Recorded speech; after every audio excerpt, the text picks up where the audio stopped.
Bismillahirrahmanirrahim. Assalamualaikum warahmatullahi wabarakatuh. Alhamdulillahirrabbilalamin. Allahumma salli ala sayyidina Muhammad wa ala ali sayyidina Muhammad. Kali ini kita masuk ke soal ketiga, masih dalam materi interferensi cahaya. Kita langsung saja. Di sini disebutkan bahwa dua celah yang berjarak 3/10 atau 0,3 mm disinari cahaya monokromatis. Nah, celahnya ada dua ya.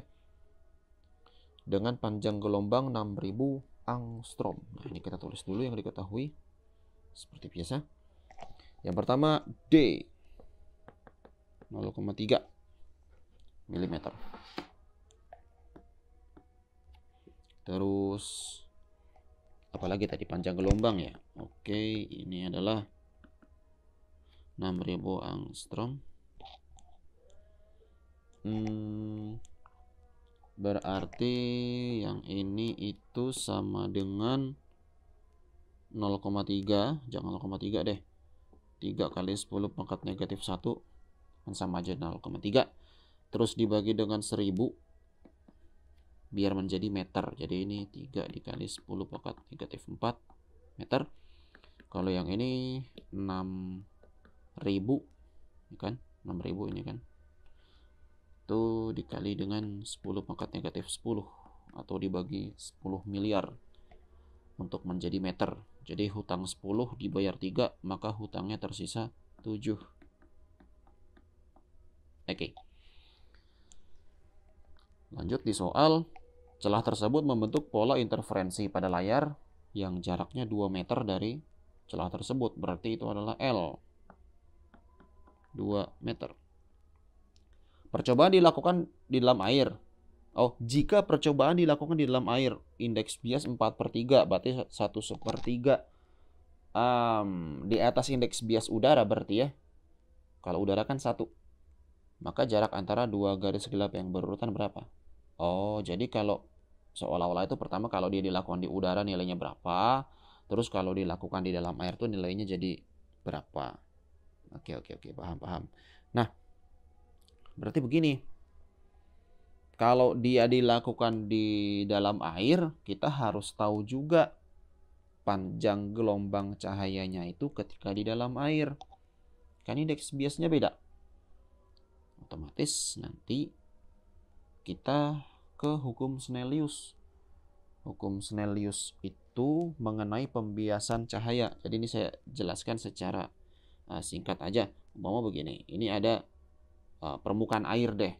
Yang ini udara, yang ini air. Nah, kalau ada sinar datang,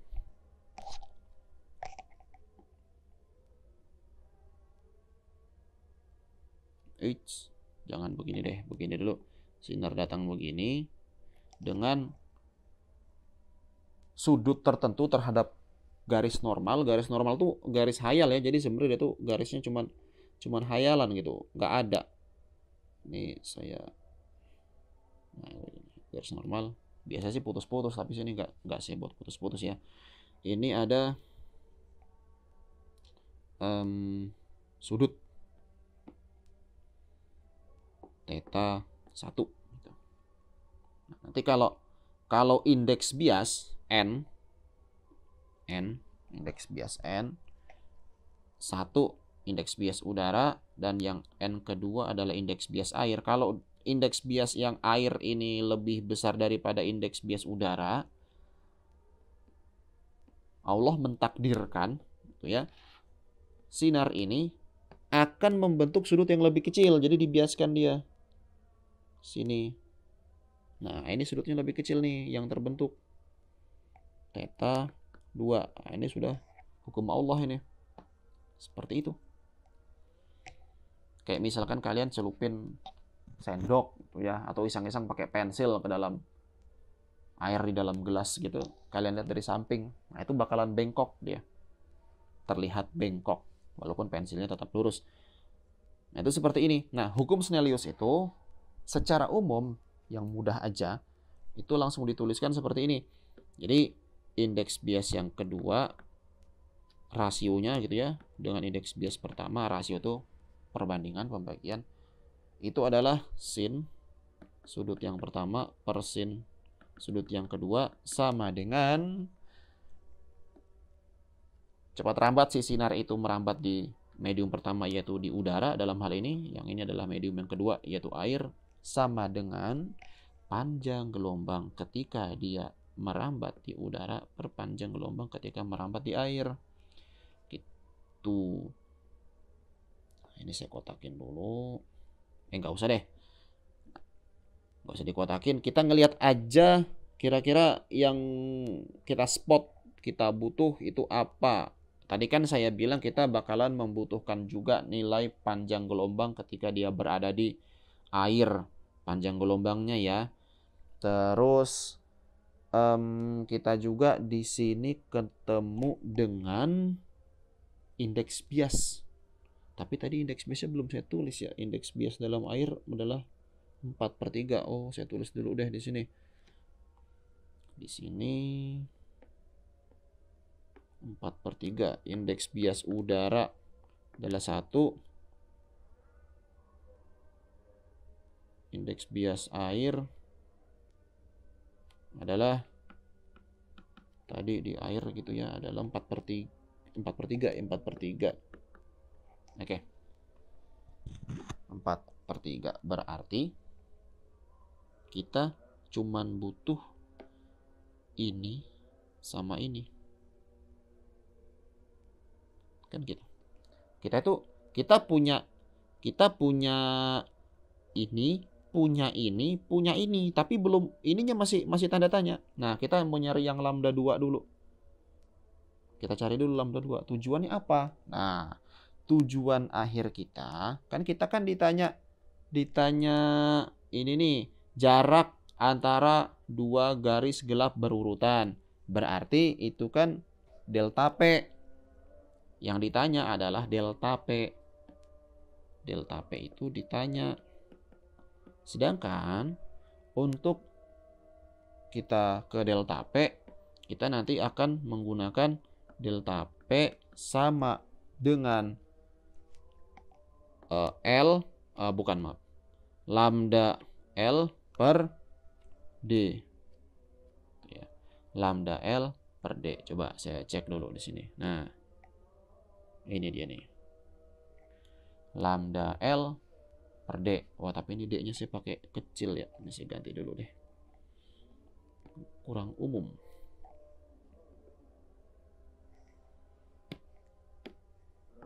Nah, gini. Nah, kita kan mau nyari lambda L per D. Nah, mau nyari delta P. Nah, cuman lambdanya ini kita pakai lambda yang ada di air, panjang gelombang ketika dia ada di air gitu loh. Jadi, ini adalah finalnya ke sini.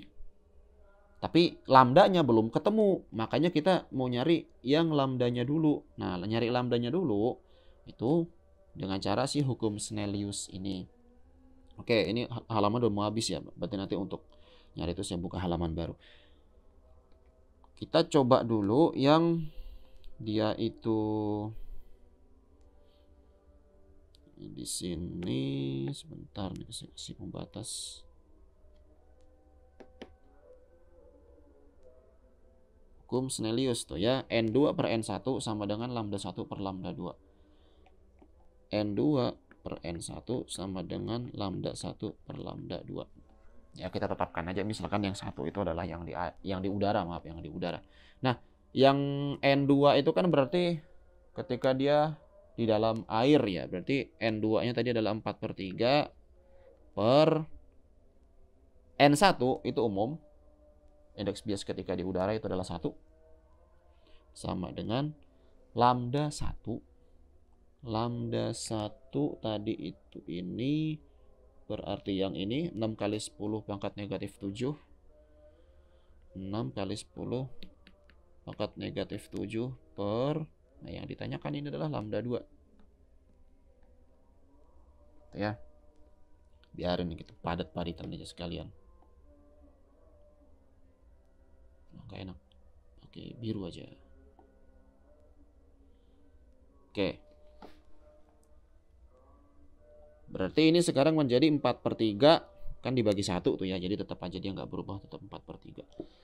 4/3 sama dengan 6 kali 10 pangkat negatif 7 per lambda 2. Oke, easy. Ini dibagi 2 dapat 3. Ini dibagi 2 dapat 2. Terus tinggal dikalikan silang. Ini kalikan ke sini jadi lambda 2. Lambda 2 sama dengan 3 dikali 3 adalah 9, ya kan? Terus kan 2-nya kan posisinya jadi di sini. Jadi itu adalah 9/2 dikali 10 pangkat negatif 7 meter. Oke. Jadi 4,5 kali 10 pangkat negatif 7 meter. Nah, dari sini baru deh kita masukkan ke yang merah ini. Gitu. Nanti si lambda 2-nya ini jadi menggantikan ini. Ya, nah, oke, langsung aja kita coba. 9/2 dikali 10 pangkat negatif 7 meter. Oke, wah, sudah adzan subuh. Insya Allah sebentar lagi langsung selesai. Ini langsung sini.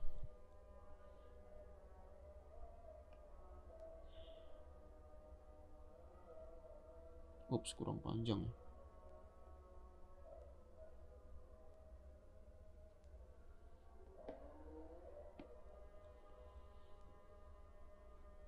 Oke.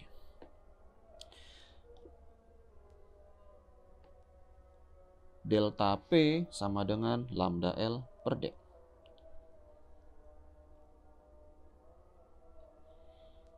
Delta P sama dengan lambda L per D. Terus lambdanya tadi kita dapat yang barusan kita cari itu 9/2 kali 10 pangkat negatif 7. 9/2 dikali 10 pangkat negatif 7. L-nya tadi seingat saya sih 2 meter, bener nggak? Oh iya, L-nya 2 meter. L-nya adalah dikali L ya, dikali 2 meter. Terus dikali dengan D. D-nya berapa tadi ya? Oh ini 3 kali 10 pangkat negatif 4. 3 kali 10 pangkat negatif 4. Wow, ini mudah ini. 2 dibagi 2 1. 9 dibagi 3 3. Nggak ketemu desimal berarti kita ya. Jadi jawabannya adalah 3 dikali, nah ini kan min 7, ini min 4. Karena pembagian, jadi kan pangkatnya dikurang tuh. 3 dikali 10 pangkat negatif 7. Karena pembagian pangkatnya dikurang, pangkat yang bawah negatif 4. Jadi jawaban akhirnya 3 dikali 10 pangkat hutang 7 plus 4 dibayar 4 minus 3 meter. Kalau mau dijadikan ke milimeter ya berarti dikalikan 1000. Nah ini menjadi netral. Otomatis dia menjadi 3 milimeter. Oke, alhamdulillahirrabbilalamin. Selesai juga akhirnya soal ketiga. Ini terbagi jadi 2 halaman ya, nggak apa-apa. Insya Allah kita ketemu di pertemuan selanjutnya. Dan jangan lupa untuk disebarkan ke teman-temannya untuk menjadi ladang amal buat kita semua. Dan sekedar informasi bagi kalian yang muslim, Rasulullah SAW bersabda bahwa sholat fajar 2 rakaat sebelum subuh itu lebih baik daripada dunia dan seisinya. Kalau kalian aja udah bisa mungkin wah ngiler dapat 500.000 lah, dapat sekian lembar yang merah-merah itu, bagaimana dengan dunia dan seisinya? Itu baru sholat sunnah. Gimana kalau sholat wajib? Jadi segera dikejar untuk amal-amal seperti itu. Dan sekali lagi amanah dari saya, barangkali ini bisa dijadikan saran buat hidup. Sekeras apapun kalian belajar, tetap utamakan hubungan kalian dengan Allah terlebih dahulu. Oke, kita ketemu di pertemuan selanjutnya insya Allah. Terima kasih banyak. Assalamualaikum warahmatullahi wabarakatuh.